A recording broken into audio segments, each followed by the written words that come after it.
Are you coming to the tree where they strung up a man, the same murder three? Strange things that happen here, no stranger would it be if we met at midnight in the hanging tree. And welcome to the show. I'm your host, Chris James. With us tonight is Chris Holm from San Antonio. Chris is an independent comic artist and cultural critic. He started a paranormal and hot topic podcast, Conspire a Theory, in the last year. Some of his guests have included Jeff, Crypto Hulk Stewart, who has been on Strange Things, and paranormal detective Greg Lawson. His podcast is a conversational format, peppered with dark humor and common sense. He frequents his local MUFON chapter, and he's a part of a local UFO discussion group. His interests are primarily cryptids and abduction phenomena. I met Chris in Edinburgh at the Out of This World UFO conference, and seeing as we shared a name and an interest in podcasting, we thought we'd go ahead and give it a try and let's see what we can do here. Welcome to the show. Hey, Chris James, how's it going? I feel like I'm talking to myself, isn't it? There's also another Chris James who lives up in Virginia that I converse with once in a while. It feels kind of strange to be talking to people with your own name. Yeah, don't we know it? Yeah, let me just say to the audience, it's amazing how I came across the show, Strange Things. It was almost like a fluke. I would even go so far as to say it was a synchronicity type of thing. Me and several friends from the one of the UFO discussion groups that I'm a part of, we were all going to plan to go to Edinburgh together for their annual festival, and unfortunately my friends couldn't make it. And then while I'm looking at the event page, someone posted a podcast talking about the Edinburgh incident. And I was like, I had no idea there was an Edinburgh incident. I need to check this out. And then next thing you know, I'm listening to an episode of Chris James, Strange Things, with, was it Noe Torres? Yes, sir. I believe was the show. Yeah, and he was talking about this fascinating incident that happened in Edinburgh. And I'm like, this is so cool. I'm going to have to talk to this guy if I ever run into him. And it just so happened that you just happened to be one of the vendors. Yeah, one of the vendors at the event. And I was, I waited at your table for maybe an hour. I chit chat with Travis Walton every now and then. And I was just waiting for you to get back from I believe you were probably in a panel or something. Nope. And I said, I just got to talk to this guy, because I listened to the show. I loved it. And I wanted to see what else you had to offer. And next thing you know, we're talking for almost 2 hours. Mm-hmm. I wasn't on stage that night. I was just in the room listening to everybody else talk. That's where I was. Yeah, that was just wild, and I totally got a kick out of us talking. And I said, we need to get together sometime, record a show, and here we are. Indeed. Well, just to let the listeners know, tonight's show is going to be somewhat different because it will be available not just at Strange Things, but also at your podcast, Conspire a Theory. Mm-hmm. How do people find your podcast? Well, I just in any podcatching app, just look for Conspire a Theory, and you should be able to find it. I'm on the Podomatic Network. That's where they cover my hosting, and you should be able to find it on Facebook, Instagram, Twitter. There's a new, there's a Patreon for it. There's a lot of, I'm trying to cover as many bases as I can. And on Twitter, you just find my personal account, which is Psycho Chris. And you go to, and there you can find me. That's pretty much my personal Twitter, and I post show notes from there. I'm also on Tumblr. You can find it there. Just search for Conspire Theory, and you'll be able to find one of my various posts on the topic. I'm also on Instagram under Conspire Theory. That's probably the best place to find it because I will be posting, regular updates, and whenever a new episode drops, I post stuff on there. And on Facebook, it's easy to find on Facebook, just Conspire Theory, and you'll find it everywhere you look for me. Just look for the cute little cartoon fox, and you'll know you're heading in the right direction. Did you draw the fox yourself? Yeah, I did. Before I got into podcasting, I was an independent comic artist, as you had stated. I released several of my own comic books. I had done comic book work for small press, for small independent magazines, and for even been contracted by video game companies, independent video game companies as well, to do contract work for them as well. So I've pretty much been all over the place. Hmm. The music that I play at the beginning of the show, I can't even really tell you the name of the song. I believe it's called Strange Things, but I didn't pick it. Arturo Castro, the guy that owns the studio where I used to broadcast out of, found it on the public domain music at iTunes. The name Strange Things had actually come from a song by Marlon Williams from New Zealand. And it's a very ghostly kind of song. This guy sees strange things around him. I really liked the song, and I actually wrote to Marlon and tried to get the copyright to the song.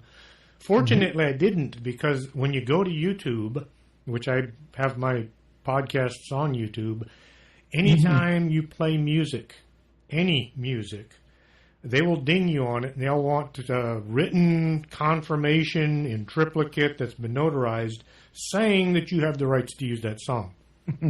Micah Hanks does his own recordings. He's a musician as well as a podcaster. And he has all kinds of grief from the folks at YouTube because they want him to prove that he has the copyrights to that song even though he wrote the thing and performed it himself. Just a little something to keep in mind if you ever decide you want to put your show on YouTube. They can be a little stringent. Yeah, I have a audio segment that I played that intros my podcast as well, and it is from a young DJ, and I got her permission to do it. Of course, it was through an email, but she gave me the okay to, go ahead and use my stuff. And I'm like, great, thank you. And so far, I haven't had any troubles from anyone or anything about it. But then again, I'm not posting my stuff on YouTube yet. I'm sure I will. And I've heard of so many issues and stuff through YouTube that I have friends who are regular YouTube contributors and content creators. And I'm like, geez, how do you people do it? Because anytime YouTube, every now and then, they'll go through these, I think it was, because they handle so much monetization, they whenever they change up their rules or do anything different, it's like all of a sudden the world is ending for several people because they all have so much money tied up into YouTube that is almost their primary source of income, that they make a living making YouTube content. And a lot of it is fan-driven content like movie reviews, video game streaming. It's other people, it's other companies' content, but they're putting their own spin on it and doing their own presentation. And because, again, the second YouTube decides, well, we're going to reshuffle our monetizing thing, it's like, oh no, that affects their whole income and sends their entire world, upside down. So, yeah, I can understand being completely cautious about stuff like that. Yeah, it's a work in progress is about the best way to call it. There's a guy, I don't know if you follow him, called Anomaly. He just got dinged real bad by the company he was posting through, and they said that he was doing, I think, bad things or something, but I've listened to everything the guy has to say, and I can't find anything wrong with any of his content, but, oh well, the people making the decisions are hard to deal with sometimes. Yeah, I've heard of that incident as well, where what they call it is they hide it under, you're violating community standards. Something like that. They're the ones that decide what the community standards are. Mm-hmm. And I've seen several incidents where someone will post some content and, but because they're I guess I should say they're, I'm trying to think of how to word this. They're on the right. They follow the correct. They're politically correct or something. And if anyone posts something similar and it's like a bit critical, or I don't want to say, it's not wrong or bad. It's just they just have a difference of opinion, or they're coming from a different perspective. And it's like, no, that's wrong. How dare you? And then it gets shut down under the guise of violating community standards. So that's, as an artist, on principle, that infuriates me. Mm-hmm. Ever as the company owner of, as a company, YouTube, again, it's their show, their roof, their rules. Yes. So I completely understand that, which is why, like myself and you, whenever we put our stuff out there, we're doing it. We don't have all our eggs in one basket. I tried to get Strange Things is on TuneIn, it's on Stitcher, it's on Podomatic, YouTube, and a few other places that I had no idea that it was even at. Every once in a while, somebody will say, "Oh, yeah, I was listening to your show on such and such." And it's like, I didn't know I was available there, but thank you very much. Yeah, the great thing about most podcatching programs is you really don't need to be dedicated on a specific app or anything. That all you can do is just take the RSS feed and just plug it into your app and then subscribe it. Because I subscribe to your show through Player FM. It just has a little import. I import the RSS feed into there and then just, listen to your show as if I was subscribing off of any other service. It should still count as downloads and plays from your player. Mm-hmm. Let's see. Oftentimes I'll go to other podcasts and I'll ask specifically, like, hey, can I get your guys' RSS feed? And sometimes they don't know what I'm talking about. I have a good idea what it is, but I couldn't put it into words. I just know that it's a address on the computer. Yeah. I mean, on our profiles, luckily for us, on our Podomatic profiles, they have a little slip on there like, this is the RSS feed. Mm-hmm. Just cut and paste this code, and it'll do it. It does all the work for you. And some people, I think it was like another show they play out of Memphis. And I asked, I went to their Facebook group page and I said, hey, you guys got the RSS feed? And he gave me the feed to their live channel on their website, which was, not what I asked for, but It's like, yeah, I guess you're getting kind of close. And after a lot of digging, I finally found it. It's like, okay, yeah. This is what I was looking for. Yeah. Mm-hmm. A lot of active work and digging sometimes, right? Yes. So how did you decide to get into podcasting from an artist's point of view? Well, oftentimes I would go to these Paracons, and I would go to, I broadcast my first show in September of last year. So I've been doing this for quite a while, not a year yet, but I've been doing it for a good while. I had previous podcasting experience through a video game website called Original Gamer. He had a video game commentary type of show, and he would bring me in as talent to be, I guess, his color commentary, the guy who would just come in that he could bounce off of and, sort of spice things up a bit. Mm-hmm. And then another friend of mine, Ed Solis, he had a YouTube channel called Con Talk that was a review of conventions. And after Original Gamer had done, their things and it had wrapped itself up and moved on to other things, I continued podcasting with him.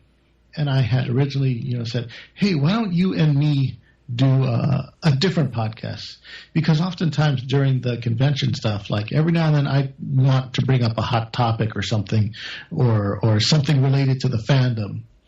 And he would, as far as like comic books, geeks, nerds, Star Trek, Star Wars, and stuff like that, I'd want to bring up a topic, an upcoming topic or something. And he was like, no, this is just strictly convention things. We're just talking about conventions. And the only times we would talk about hot topics is if it was brought up during a panel review or something like that. So it gave me the idea, like, well, I got to kind of do this on my own. And learning to do stuff on my own is something I've kind of always gotten used to. Because one of the things is, as an independent, comic book artist, I don't just do the art. I pretty much published comic books by myself from scratch because I've had to learn how to do that because I can't get, it's not that I can't get help. I could get help. It's just sometimes help costs money. Yes. And I'm extremely frugal. Glad to know I'm not the only one. Yes. Yeah. So anywhere I can save a dime, it's like, I can pay someone to do this, or I could just learn how to do it myself. And so that's what I did, and I took that with the podcasting approach. The Original Gamer, Oscar Gonzalez, he sold me his old podcasting equipment.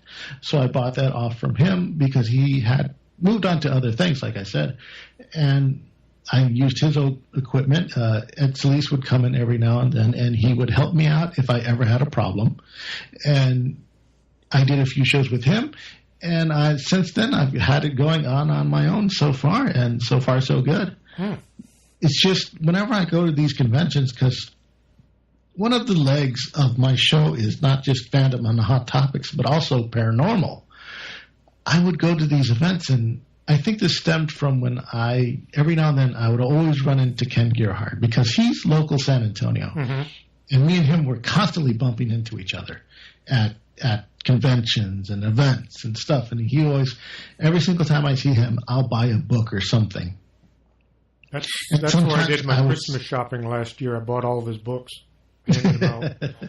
Yeah. We got to tell him, like, hey, Ken, you got to write more books. I need more stuff to buy. Mm-hmm. And me and him, I think one time we would talk, and we would just talk and talk for like 30 minutes. One time we went for like 45 minutes and I was talking to him about the nature of research and cryptozoology and all this stuff. And I was thinking, me and him were having an interesting conversation. And I thought, I really need to get this on air. I really need to, if I could only record this or because I meet fascinating people all the time. I know fascinating people, and I have fascinating conversations with them, or what I think are fascinating conversations. And every now and then, I would love to have my own little, version of The View where I take a hot topic and, blah, blah, blah, blah, blah, and I get to cackle like a hen or something like everyone else does. And so with that, I decided, you know what? Let me just get my own show. Let me get my own show, my own paranormal show, and do this various thing with here. And it's been, I've learned a lot. I've grown a lot. It's been a very fun, expanding. It's just a great experience, as you should know yourself. Oh yeah, what I've heard of your shows as well. Who would you say is your target audience? Well, my target audiences are people who are into paranormal stuff because my show is a three-pronged attack. I have multiple audiences. I understand that not every single show is going to be for every single person, and I try to preface this first, because whenever I do a show, I'll introduce it, say, hey, this is going to be a paranormal show, or hey, this is going to be a hot topic show, or hey, this is going to be a fandom show. We're going to discuss fandom stuff. And I understand that not everyone is going to listen to every single show, so my target audiences are the people like myself who pick and choose and cherry pick what they like to listen to. Because there will be times where what I'm counting on is people coming to my show, coming to the party late. I know that when I'm starting out, I don't expect anybody to be with me from the beginning. It's foolish to expect that. No one's gonna listen to my stuff from the very beginning, but if they listen to a show that they like, I do think that they will go into the back catalog, and I want to have a various library of shows and archive that they can dive into and find what they like and find topics that they feel close to. Like if someone who's into paranormal listens to one of my paranormal shows and says, I want to hear more paranormal shows, then they can go through my catalog and find, I'll pick this show and this show and this show. And if they're feeling a little raunchy, let me try a hot topic show. Or if it's like, oh, I saw this movie, let me try a fandom show.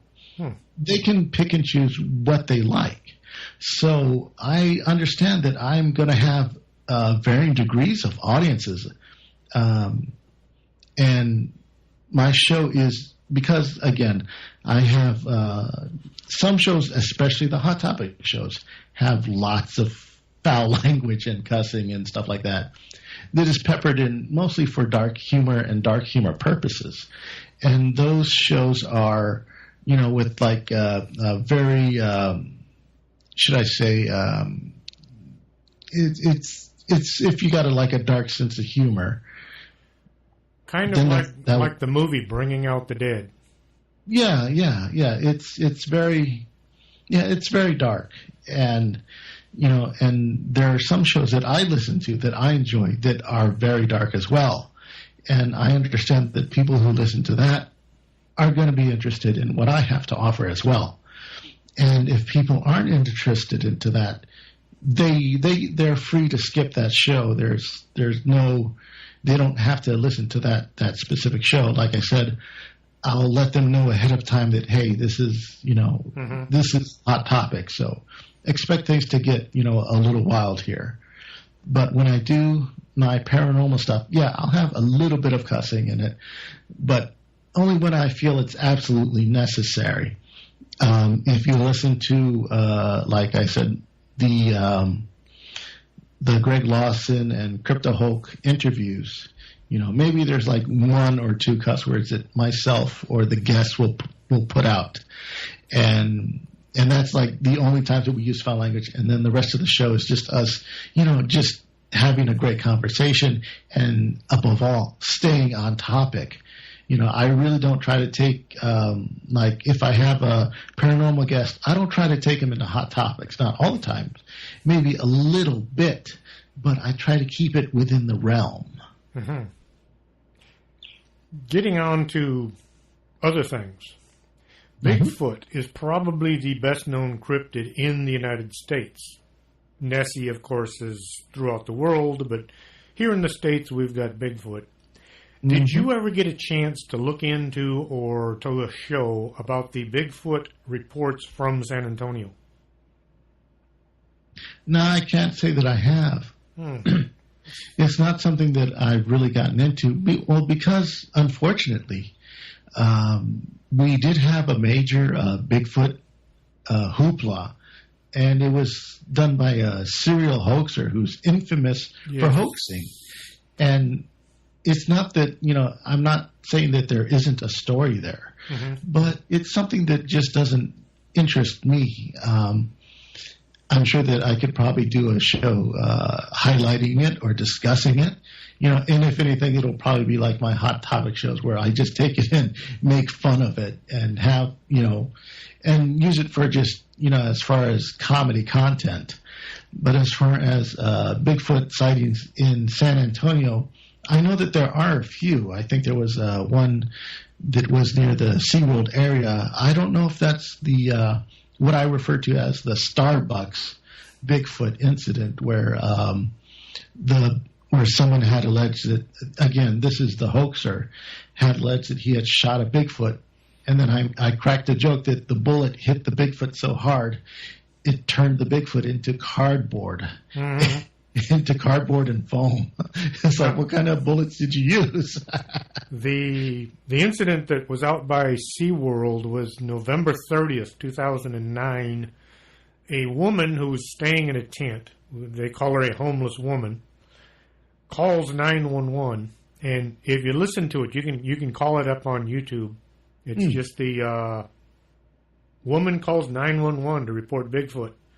And the sound of her voice, she does not sound like she's hoaxing. And the thing is, the creature picked up a dead deer, just yanked it up off the ground with one hand and walked off with it.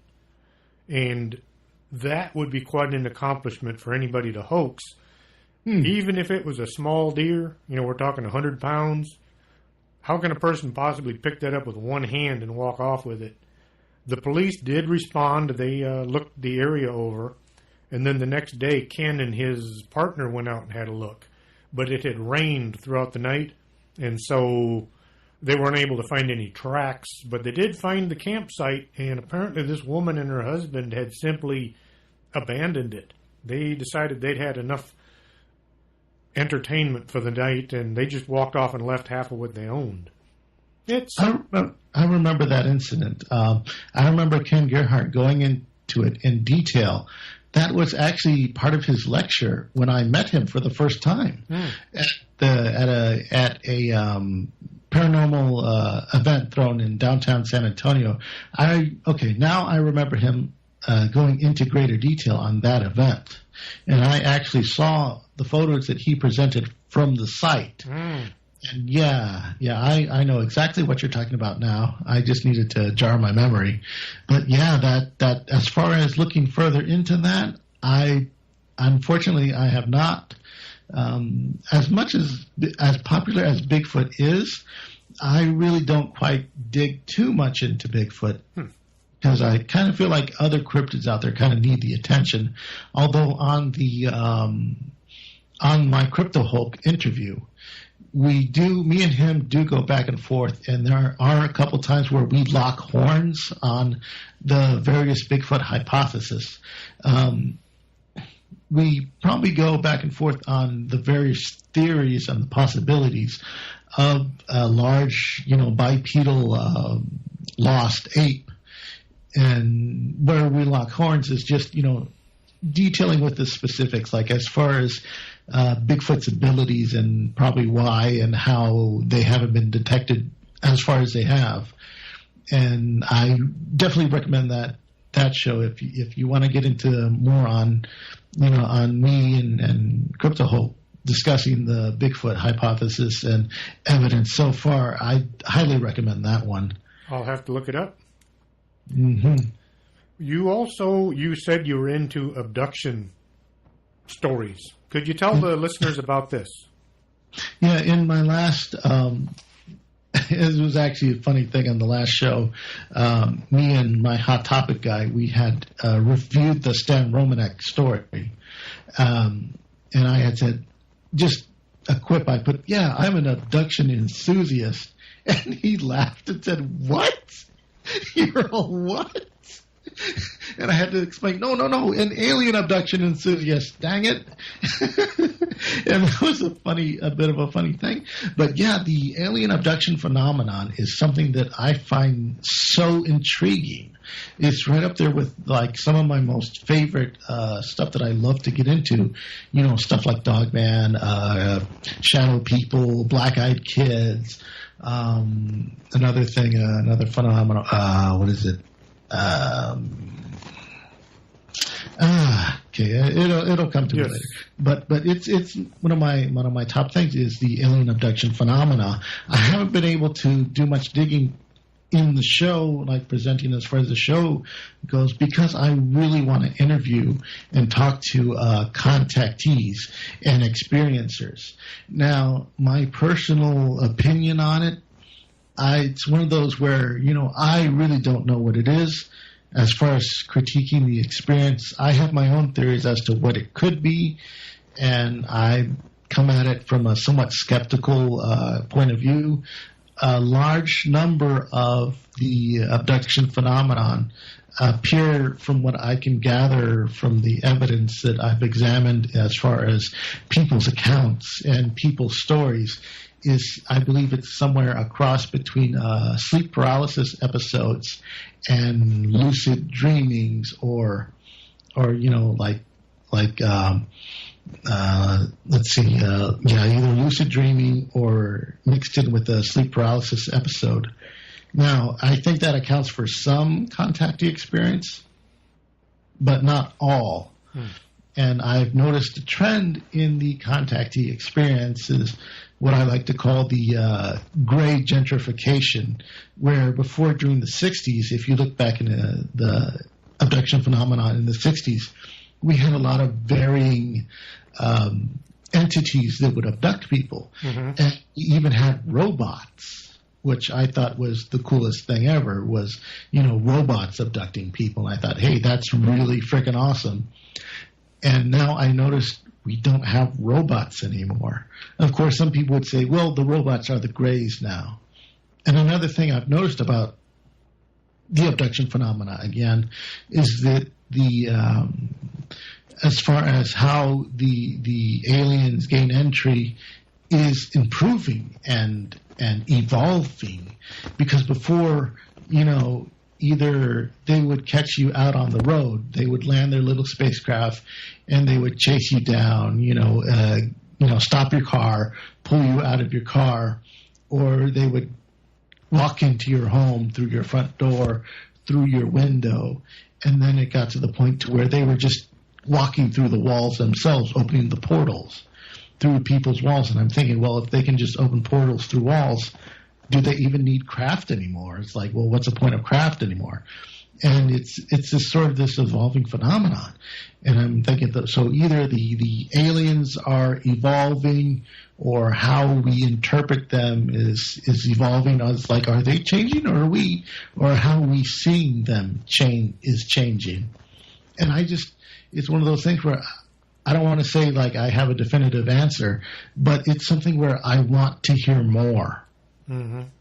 Yeah. And as far as a conclusion, I have no hypothesis whatsoever. I'm still in the stages of let me just gather all the information I can, because I want to hear these stories. I love, hearing about all these different races and stuff. I'm kind of tired of the grays myself, but, I'll take them if they're there. But as far as all these different encounters that people have, as a skeptic, yeah, I listen to the stories, and again, as I admit to being a skeptic, I'm not a cynic, as I hear how Micah Hanks likes to make that distinction when he does. I'm a hopeful skeptic, as in I try to remain open-minded, but I want to get as much evidence as I can and look at what the proof that we have out there and say, as far as people's experiences, I can't really, say you didn't have that or it was just sleep paralysis unless the evidence suggests that, that it could be a possibility. Like I'm saying, yeah, it could be a possibility that such and such was a sleep paralysis episode. But I'm not saying for definitive, like, hey, that is absolutely what it was. Because as far as people's experiences, that's their experience, that's their interpretation. I didn't have the experience, so I can't say for absolute certainty that, grays came through the wall or that Bigfoot ran off with the deer carcass. I wasn't there. I didn't see it. And if I have my own experience which I hope I don't because I hear they're pretty wild, then, I would probably be in that same boat as well. And that's why I got to give a lot of credit to Travis Walton, because he knows that as far as credibility goes, what he can prove. And he's presented his evidence so far, and he doesn't try to force any kind of hypothesis on us. He'll state like, yeah, I have my own opinion about how my encounter played out, but I know what I can prove. And what I like about the Travis Walton case is that his story has maintained consistency. The people involved have maintained consistency. I know he and other protractors of his account like to bring up that, the lie detector test, the what do they call them, polygraph tests? Yes, polygraph. Yeah, the polygraph tests have, I can understand at the time those were staples of credibility, but in this modern age, we don't even use polygraph tests anymore because they're just not that admissible as evidence in court, because they just register reactions. They don't really tell whether or not a person is lying. It just says, is this person nervous under questioning? But I think what is the greater story is his consistency and the consistency of the 7 other people, of the other witnesses. And I think that, especially after 30 years, I think, speaks more to the credibility, or at least definitely is something worth noting more so than I think any polygraph test could. I kind of remember when the incident happened.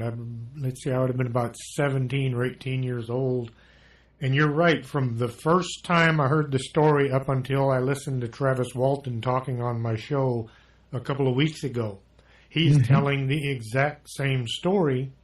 He's not embellishing it. He's not trying to make it sound just a little better.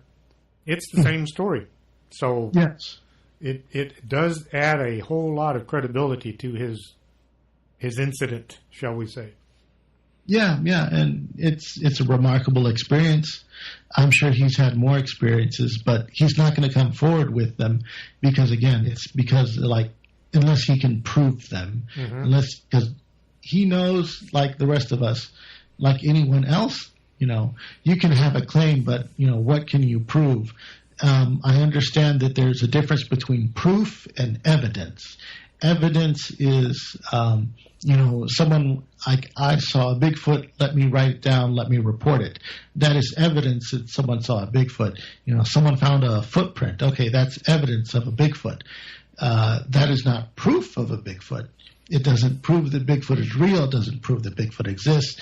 It just proves anything that people saw something, people experienced something. Proof is body. Proof is, definitive, something that is indisputable.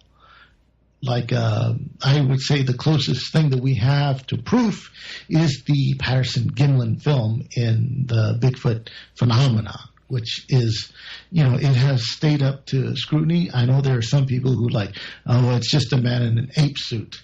And I'd have to say,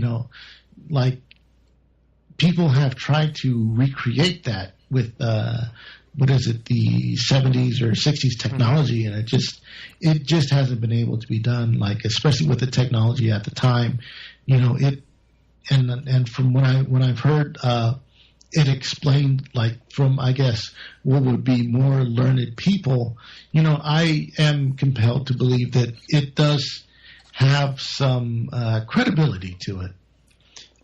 If Roger Patterson had built this suit, and then if he had paid somebody a god-awful amount of money to walk through the woods so that him and Bob Gimlin could film it, he wasted his life looking for Bigfoot. Roger should have ran off to Hollywood and said, look what I just made. He'd have been making millions of dollars from that point on, because Hollywood couldn't do a suit like that back then. Mm-hmm. Yeah, and people have tried to recreate it, even to this day, and it hasn't come back convincing, or at least not up to that level that he had. And you have to remember back in the what was the 1976, was it? 75, I believe. I'm not going to swear to it. I'd have to look at my notes. In the 70s. It was a long time ago. Yeah, a long time. During the good old days. We'll just say that. During the good old days. Things like advanced prosthetics and latex and stuff, they simply weren't available in the industry at the time. And, especially in the Hollywood industry, the people who it's their job to make this sort of thing and to make it believable. I think it was years later that latex masks were able to be mass produced by the special effects wizards. But at the time, I don't think they had that technology available to them. But as far as, because I think they said something about the placement of the shoulders or something like that and how they swung in relation to the torso. That putting someone in a suit and, that would not have worked out. Also, the elbows were too far down for a human. I just looked it up as 1967. Okay. Yeah. So we were close, but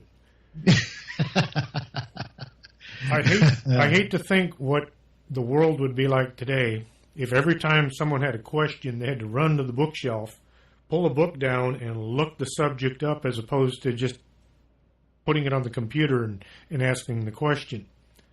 The bad thing about using the computer, though, is there is so much information out there that is wrong, and it's having to wade through these feet and yards of nonsense trying to find what's the truth as opposed to what did somebody just manufacture and throw out there. Yeah, that's one of the things that I believe I think I spoke about this with Ken in private, was about how we have all this information. We have libraries of information. We have archives of information, but what we don't have is critical thinking. We don't have people being critical and researching. We don't have people they're not teaching research. They're not teaching civil discourse. They're not teaching, how to make and present an argument, how to cross-reference sources, and how to, say, hey, this is wrong. It's not just saying, oh, this is wrong because, I believe it's wrong. It's like, this is wrong. Let me show you evidence contrary to it. Let me prove, let me make a compelling case and present my evidence that why, such and such is not so. We've lost that, unfortunately. And now we've gotten to the point where, we can't even, especially on Facebook and in one of the UFO groups that I'm a part of, that we have discussions, the moderator, poor guy, he has to kick people out every now and then because people just cannot behave themselves discussing topics. It's like, we're talking about UFOs. You don't need to bring in personal attacks and very wild cussing language. You don't have to lose your mind because someone disagrees with you over a fuzzy photograph that is completely unnecessary. And we don't need that in the community. And unfortunately, that's becoming a part of our community because it's just, I think the technology is growing faster than our ability to harness it properly because we still have those primitive reptilian brains. We get something shiny and new and, we have it instead of using it, like it's supposed to be, like it should be used. Instead, we just try to bash each other over the head with it. Yeah. You said something about a good Travis Walton story. Oh, yeah. It's sort of, it's a good story, but at the same time, it's a bit tragic in the same sense. You remember where I had talked about where I had interviewed Crypto Hulk, right? Yes. Well, during the interview, I had asked him, what he was doing during the Hurricane Harvey, and he discussed his experiences. Well, he was doing that, I was off hanging out with Travis Walton. And what it was is there was a September, I believe it was 16th or 17th, it was Paracon in Houston. I had gone down to Houston to go to the Paracon there, and they had one of the guest speakers was Travis Walton, and another one was the guy, one of the producers of Ancient Aliens, and Greg Lawson was there as well. And through most of I was figured I'll go there for one day, and I'll just go and I'll have fun. And while I'm there, I run into Greg Lawson in the lobby, and of course, me and him make plans to go drinking afterwards. And I'm thinking, I really want to meet Travis Walton. I really want to meet him, say hello, buy a book, and get a picture. I don't care what it costs. He's worth it. Mm-hmm. I have never met him before. On the way there, I listened to last podcast on the left. It's another podcast, and they had done the Travis Walton story. And they had done a very, very in-depth analysis of his account, as well as the aftermath of the account and all the stuff that was going on while he was, under duress of the extraterrestrial visitors. And so I had all that knowledge fresh in my head, and I had gone down there, and I thought, okay, I'm going to maybe get, if I'm lucky, 2 minutes to talk to him, because I expect him to be swamped. Well, unfortunately, what the Hurricane Harvey had done is it had severely displaced a lot of people. The convention itself, they were wondering, are we even going to have the show on or not? Because, all as much as the whole city around them had pretty much been underwater. And luckily, the hotel was on high ground, so they didn't suffer any damages. However, it severely impacted their attendance because a lot of people that were planning on going just couldn't make it because either they were local Houston people and they had something else. They had the hurricane aftermath to deal with, or they were coming in and they were like, well, there's a lot of severe damage down there. I don't know if it would be safe for me to go down there. Well, I braved my way down there, and I drove down there, and as I was driving, when I get to the hotel, I drove through one of the neighborhoods, and I could see the water line along the houses, and all these houses were gutted, as in, they looked great and pristine on the outside, but everyone's lawn was all of the refuge of the stuff that they had to pull out of their houses, and it was very, very tragic. And then I finally get to the hotel, I finally check in, and the hotel, it's as far as attendance is going, I say it was very low attendance, unfortunately, and a lot of people who were staying in the hotels were people who were displaced by the hurricane. So I walk up, to Travis Walton, and I figure, I'm not going to be a creepy guy and hound him or anything. I'm just going to go talk to him for 5 minutes and then be on my way. Well, I go up there, I talk to him for 5 minutes, and we go back and forth a little bit. I crack a Philip Glass joke and instantly get on his good side, which is the easiest way because I knew, I knew the story. So I cracked the Philip Glass joke and he gets a chuckle out of it. And, and we're best buddies, like all of a sudden. So for like 5 minutes, we're talking back and forth, and he's a very sensible, like myself, he's a critical thinker, and he, common sense guy, and we go on, and then I'm like, okay, it's been 5 minutes, I don't want to, I can't keep, it would be wrong for me to try to keep him to myself. So then it's like, hey, I'll see you around, okay? So I walk off, and I walk to my friend Greg Lawson's table, and me and him chit-chat for a little bit. And apparently he's in the same room as Travis Walton is. And, as much as I hate to say it, because of the attendance hit from the hurricane, like maybe one or two other people were going to his table. So then I figured, okay, he looks bored. I'll go talk to him for a little bit. Like, I'm going to go talk to Travis Walton. And then I go and we talk for like 30 more minutes. And it's, as far as, because, I've heard this on other shows, it's like everybody, wants a piece of Travis Walton, because he is such a great guy, and he's a very nice man and a very gracious man. Mm-hmm. And I'm just sitting there, and I'm just having the time of my life talking to this guy for such a long time. And we're talking about more than just, we're not just talking aliens. We're talking, critical thinking. We're talking common sense stuff. We're talking hot topics. We're talking politics. We're just, I feel like I've known this guy forever, and we're just, going on and on and on. And then, and then it's like, okay, I'm taking too much of your time. I'll talk to you later. So I buy a bunch of his stuff, and he gives me, one of his CDs, for free. Mm-hmm. It's like, you really didn't have to do that, but thank you so much. And then at the there was a VIP dinner that was for special VIP people and for guests. And I, of course, being savvy as I am, I managed to sneak myself into there.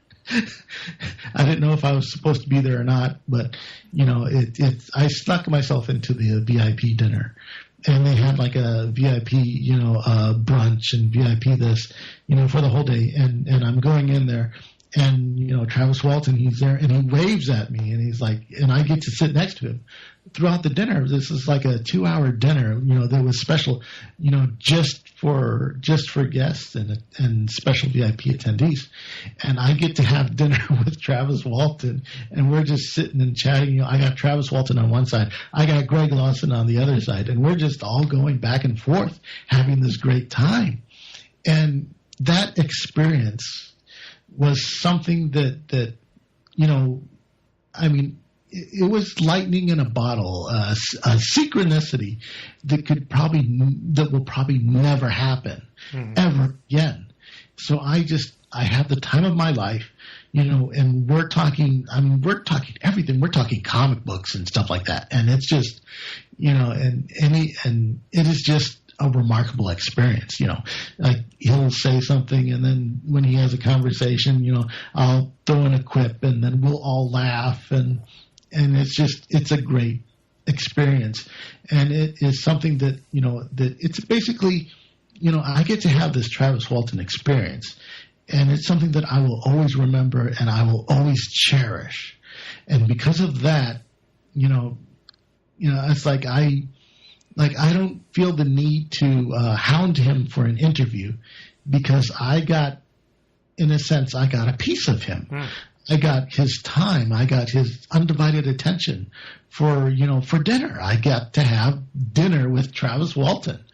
And it was such a mind-blowing experience that, as much as I would love to interview him, it doesn't feel right to me, because I had this experience that it completely sated me. It was such a satisfying experience that I really don't feel like I need anything more of him. Like I don't want to ask anything more of him, because he had in that night had given me so much, especially of his time and his attention. And I pretty much got to be the ultimate fanboy for one day. And I walked away from that. I walked away from it like it would be hokey for me to say, yeah, I walked away from it transformed. But that is something that most people would dream of, that the average person, be they a contactee, fan or not, they're not going to get that. And I will always cherish that experience. And that was just the time of my life. And at that time, I had like one episode under my belt, and it was where I was just talking about my own paranormal experiences, and that's all that I had, and it was just a remarkable. So that's when I was like, I think I had started podcasting the week before, and it reinvigorated me as far as sharing these experiences with people that I want to take that and I want to share it with people. And as far as, that experience, that was my own personal experience, and I love it so much. And, that's probably why you'll never hear Travis Walton on my show, because I don't need to ask him. I don't need anything from him, like I said, I got so much in that night. Well, me and my wife did get to eat dinner with Bob Gimlin one night, but there were 200 people in the room and half of them between us and him, but we did eat. Nothing like having him all to yourself for 2 hours, though. Yeah. What is your take on shadow beings? Well, I'm a bit divided. On the one hand, I believe it's part of the sleep paralysis experience. On the other hand, I've heard some people say that they're watchers who safeguard us when our bodies are out there in the ether. As of me, I really don't know, but that's why whenever I come across stories or I hear stories of people having experiences, I just buckle down and listen because I want to know more. I've had sleep paralysis experiences. I've seen like maybe a shadow out of the corner of my eye. And of course you turn and it's nothing. And for me, that's not good enough. That's completely inconclusive. And my sleep paralysis episodes were, they were kind of embarrassing. I mean, not as far as, I wasn't, molested by a ghost or anything, but it was more like, it was just so anticlimactic. Do you want to hear my sleep paralysis thing? Go for it. God, this is terrible. Okay. Now, when most people have the sleep paralysis experience, you're on your back, you're on your chest, your legs and hands are sprawled out, and you will have a intruder. You will feel a presence, and you will have an intruder. For most people, this is either a gray witch, a man in a hat, some type of scary or fearsome entity. What would happen to me is my eyes would shoot open. I would be in a room and I would be in the sleep paralysis state. I would be frozen and I would have this fear come over me. And what would enter my room wouldn't be any kind of classical entity that most people, no shadow people, no grays, no witches, no mystical anything. Instead, it was people. When I say people, like humans, people, regular people, and they would come in and they would be dressed like ratty people from Walmart, just garish, ugly clothes, and they would look at me in the bed and they would go through my things, and they would, rumble through my room, and they would open closets that in my room that didn't exist. They would open closets, rummage through my things, and then, walk out the door and close it behind them. And then when I could gain control, again, I get up and I look around and nothing has been trifled with. I have no evidence that anyone was ever in my room or in my home. But that's my experience, and I think it's happened to me twice where I've had, as I can best describe it, white trash. That's what my entities are. I have white trash entities coming, going through my things, and that's just the sum of my sleep paralysis experiences. And I guess what spoiled it for me was I knew what sleep paralysis was before I had the experience, because I had done tons of research. And when it was coming, it's like, okay, I know what's happening. I'm feeling this fear. I feel scared, but I would actually will myself out of the episode of the sleep paralysis. I would will myself out of its hold on me. And it's, I've been able to battle it, but as far as, when I have the visitations, it's disappointing. So you're being haunted by the people of Walmart. Unfortunately. That is original.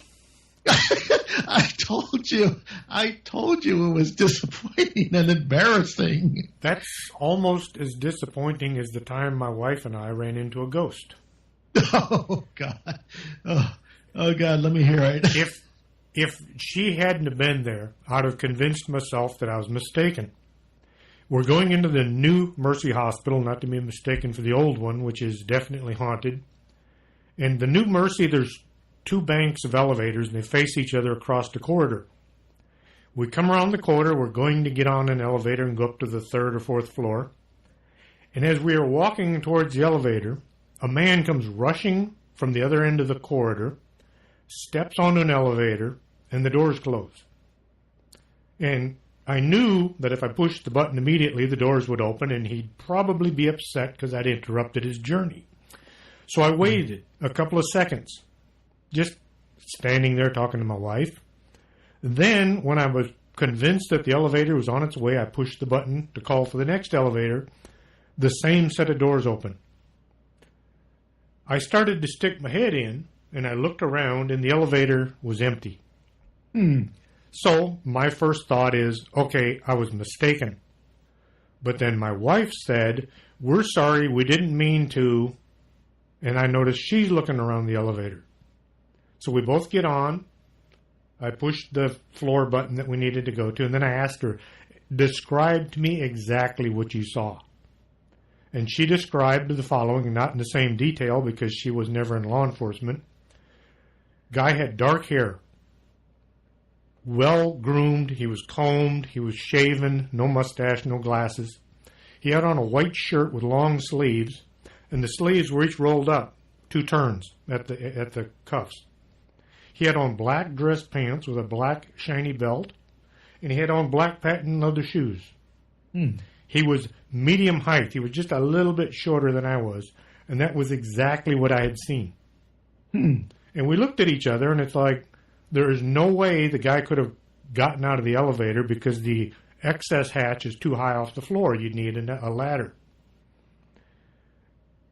The only thing we could come up with was that had to have been a ghost. But it was about the most disappointing ghost I'd ever seen in my life. I was always expecting them to look like something from Hollywood where you could see through them and they would like shimmer across the floor without touching it. And it turns out that this guy looked like just anybody else. Totally disappointing. Go ahead. Are you sure it was a ghost or some guy jumping through time or something? I would say it was a ghost simply because of the situation we were in, a hospital. If you listen to Expanded Perspectives, that's a podcast out of Weatherford, Texas. Really good. They're listened to all over the planet. Cam Hale and... Okay. I've forgotten his name completely. Cam Hale and Filson. Anyway, these 2 guys, they were telling about incidences from a hospital where a woman had seen the exact same thing that we had, except her ghost was an older lady who was wearing the pink and white striped dress that they used to wear, the candy stripers. Same thing happened. A woman gets on the elevator, the doors close, the woman pushes the button, the doors open, and the woman was gone. Same story. Oh, Kyle Filson. And the similarity between the 2 was so much, I played the show for my wife, and she was like, that's exactly what happened to us. So, but it looked so much like a regular human person that, like I said, it was complete disappointment. Yeah. It's like we hear about everyone else's experiences, and they're oftentimes fantastical, in some cases too fantastical. And then when it really happens, it's like, wait, what? Yeah, we have a ghost incident down at the local college, Laredo Community College, and it's ongoing. It's a white lady. She drifts across the road. Her feet are like about 6 inches off the ground. It looks like a ghost. You can see things through her body. And I've heard this story from several different people. Now, that's a ghost. Yeah. What I saw was disappointing. Yeah. I don't know what it is about colleges. Ghosts seem to love colleges because I remember the audio-video department of Amarillo College when I used to go there for community college. Their studio was haunted. I've heard ghost stories of there from the techs that worked there. Well, LCC used to be a military fort back before the Civil War. So that could probably account for that one, yeah. Changing the subject just a little bit. You are into comics, it would seem. Absolutely. I see you do artwork. How did you get started in comics? Like, how did I get started? Like, why did you go towards the comic book as opposed to just a regular novel without pictures? Well, when I first, I'm mostly a self-taught artist. I do have classical training from community colleges and like refined art classes. But I would have to say is like most of my stuff is self-taught because let's be honest, most community college at the time I went to them, they don't teach you how to draw comic books. They don't teach you how to draw cartoons. They teach you how to draw bowls of fruit and cow skulls because that's what we draw in Texas. Everyone else gets bowls of fruit and seashells. We get cow skulls. But as far as pushing myself into comic book art, whenever my first doodle was when I was bored. I was 12 years old. My dad was barbecuing, and I was just bored as heck. And I was like, and I had little spiral paper and a pencil. I was like, Dad, I guess I'll draw something. What should I draw? And he's like, just draw the dog. So I drew a picture of the dog, and it was a really good picture of the dog. So then I said, this is fun. I guess I'll draw more of the dog. So I drew more pictures of my dog. And I would, I figured just drawing him, the dog, wasn't enough. It wasn't satisfying. So I would put little stories. I would have little stories where he would have space adventures. He would have adventures in space.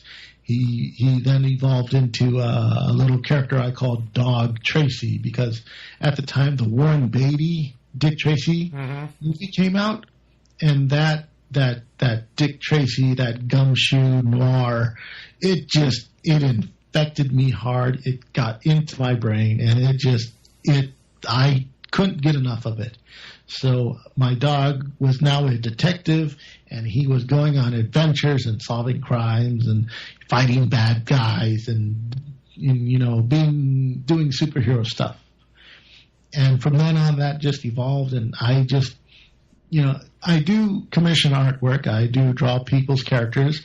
People come up to me and they'll say, draw, can you draw my D&D character, or can you draw my Transformers character, or something like this. Some people come at me with their original characters, which I love. I love drawing original characters. Breathing life into someone's original creation. And I do enjoy, making my own original creations. But whenever I draw, sometimes, I get the urge. I have to tell a story. Something has to be happening. There has to be meaning behind it. I got nothing against, regular fan art and pinups and stuff like that. That's good and it's fun. But, I need a story every now and then. Every now and then there has to be a point to something. There has to be either a joke, a punchline, an adventure, a mystery, something like that. And that drew me into doing comic books. And I would, be part of art groups in my younger years. We would then get into, we would get together. We would, we would publish our own comic books at one time. There was a comic book group that I had formed with numerous friends called First Storm Manga. And we would create our own fanzines, and we would publish them. We would self-publish everything. And we did everything ourselves. And from then on, I took that experience, and then I eventually published my own comic books. Self-published comic books. I would go to conventions. I would sell them. One of my first independents was a steampunk comic book called Steam Pets. It was it's like a sort of a post-apocalyptic type of adventure with dogs dressed up in in steampunk outfits and stuff like this. And I would take this and this was during the, I want to say the mid to late 2000s. And that's when steampunk was really, really super big. And I would take this to all the steampunk conventions, and I would sell maybe 1 or 2 copies. And it was just and usually my friends would buy them out of sympathy. But then I would take it to a comic book convention or an anime convention, and I would sell out completely. Which was funny because I made it specifically for a steampunk audience. And I made it G-rated, so again, anyone could pick it up. So I figured, the steampunks will love this because I'm a steampunk, and these are my people. And they stayed away from it. It wasn't. I don't know. I never got it. They just didn't want to pick it up. But everyone else everywhere is like, oh, this is cool. This is steampunk. I love this. Any place where they're not steampunks, I would sell out. And then, of course, people would come up to me and they would tell me their stories about, I used to be a steampunk. And then I'm like, what happened? And then they're like, well, I wasn't steampunk enough for these people. And then they would tell me stories about how, the steampunk crowd would be mean to them and stuff. And I would hear this story over and over again. And let's just say, I'm still involved in the steampunk fandom, but not as involved as I once was. I don't let it get to my head anymore, but it was a fun adventure when it lasted, and I learned so much from it, and it was a great experience. Why do you think steampunk community was so hard on people? I think it's a sort of it's one of those everyone prides themselves on their steampunk outfits.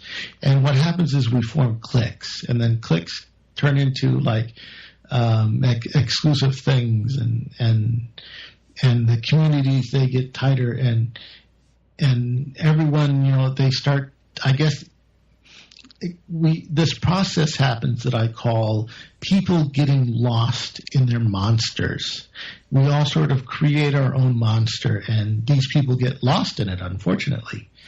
There's just so much infighting in the community, and the thing is, the thing with steampunk community that is different from, say, Star Trek or Star Wars is there is no source material.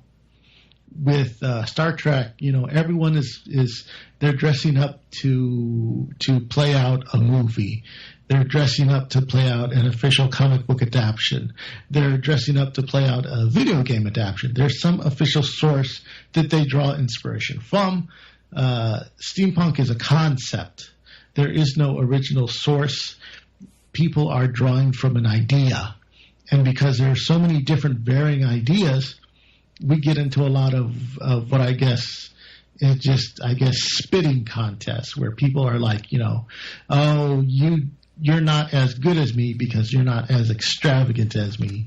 And this sort of elitism happens, and gatekeepers, it's like people can't feel like they're on top unless someone is beneath them, unfortunately. It's really tragic. And yeah, on the surface, you go up to like a steampunk, and I'm pretty sure they'll be nice to you most of the time. It's just here, most of the people who are nicest to regular people in the steampunk community are vendors, because they're trying to make money off people. So of course they have to be nice, open, and inviting. And oftentimes, presenters and spokespeople, because they want followers, and they need followers and members and stuff like that. Steampunks themselves, who are all dressed up, they're usually not nice to ordinary people, because if you're not as dressed up as extravagant as they are, then you're not on the same level as they are. You're not into it as much as they are, so they have no reason to talk to you. And oftentimes people there in character. And the sad thing is, no one knows what the heck their character is outside of them. So everyone, as far as their character, is all the same. It's like, I'm this snooty aristocrat, sky captain, esquire, and people don't know how to approach that. It's kind of intimidating when you walk up to a guy and he's got his head in the nose, and his head is in the cloud, and his nose is just staring up, and he's speaking in a phony British accent. That's not approachable. Mm-hmm. So when people come up to me, and I do dress steampunked up, but I don't radiate the sophisticated, snobby attitude. So people approach me. They approach me. They talk to me. They tell me what they love about it, and I agree. And it's like, yes, it is. This is a great, wonderful thing. And then they talk to another steampunk, and then the steampunk just gives them a snooty attitude. And then, it's like they'll only speak to regular people unless either you're asking to take their picture or you're complimenting them. And, and then I never see that other person again. And it bothers me. I can imagine. Yeah, and being a provocative personality myself, I think I was excommunicated from the steampunk community 3 times.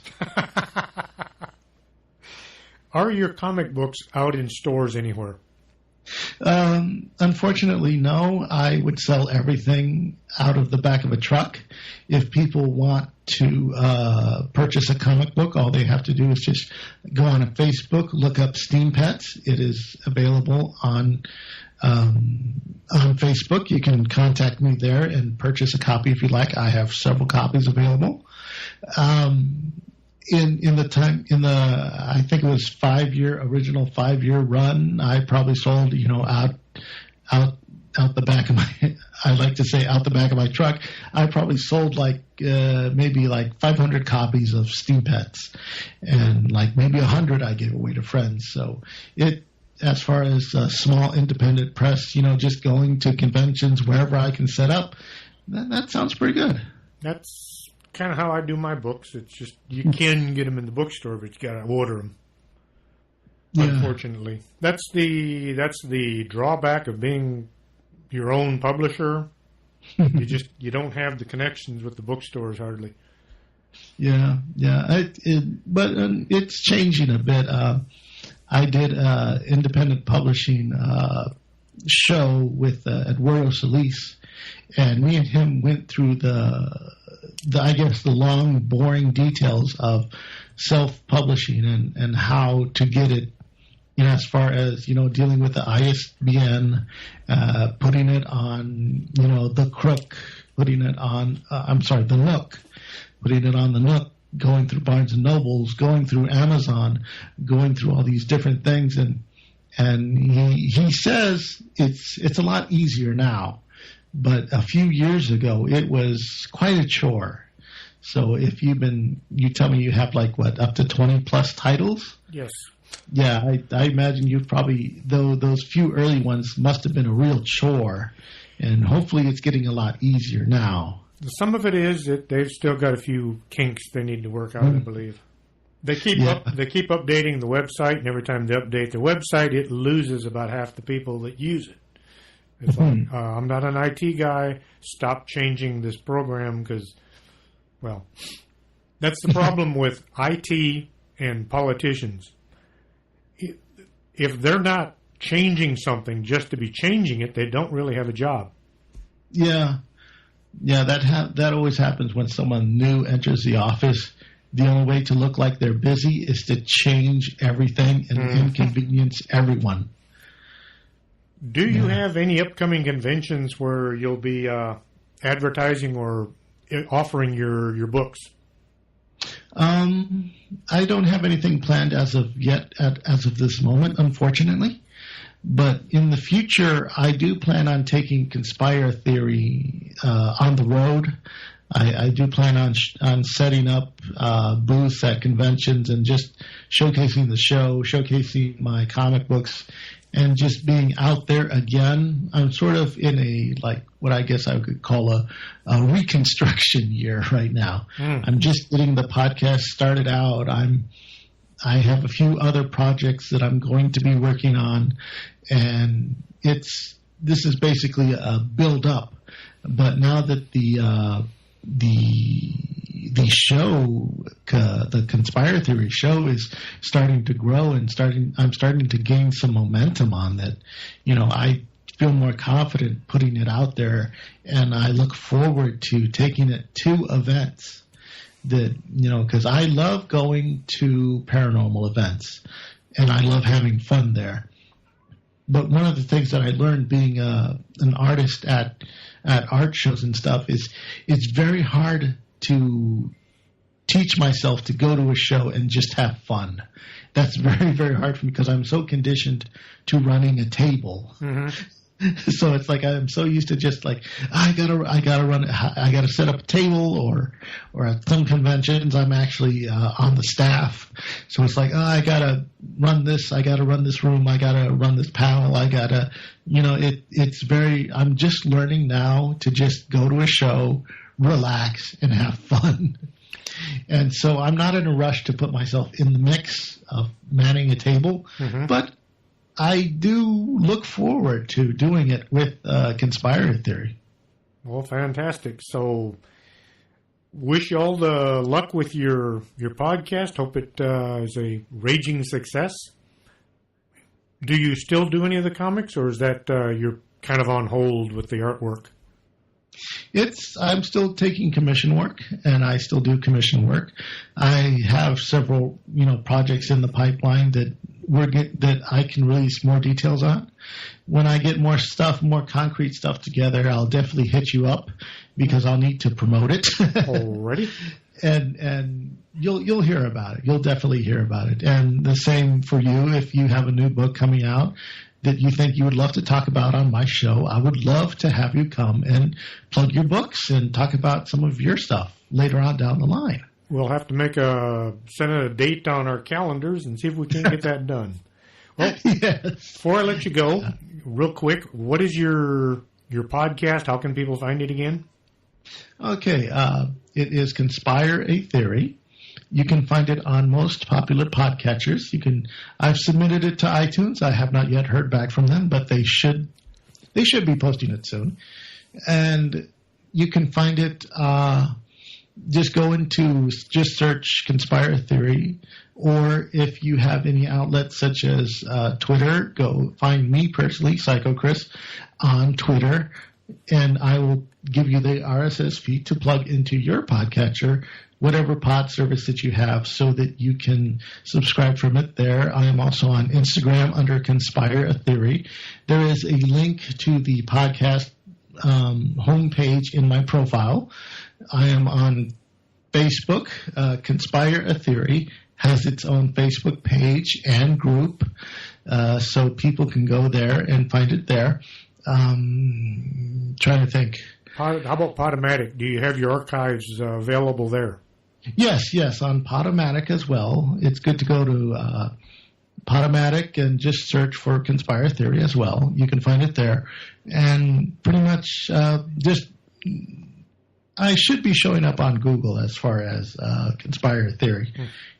And let's see, and there's also a Patreon. I have Conspire Theory is underneath Patreon support, so if people want to show some monetary support for the show, definitely hit me up there as well. That's where my wife comes in. She buys most of the equipment I use for the show. She's my support group. She's your Patreon. Yes. Well, I appreciate you being on the show, sir, and as soon as you have something new to talk about, I'll get you back. We always know how to get a hold of each other now. Excellent. This is Strange Things with Chris James, speaking with Chris Holm from Conspire a Theory. Back in 1776, someone said, "Give me coffee or give me death." And if that's how you feel, you should be at the Organic Man Coffee Truck. They make coffee the right way, one delicious cup at a time. 4501 McPherson, Suite number 9.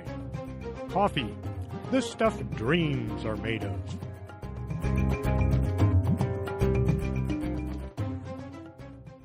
Are you coming to the tree where they strung up a man, the same murder three. Strange things that happen here, how stranger would it be if we met at midnight in the hanging tree?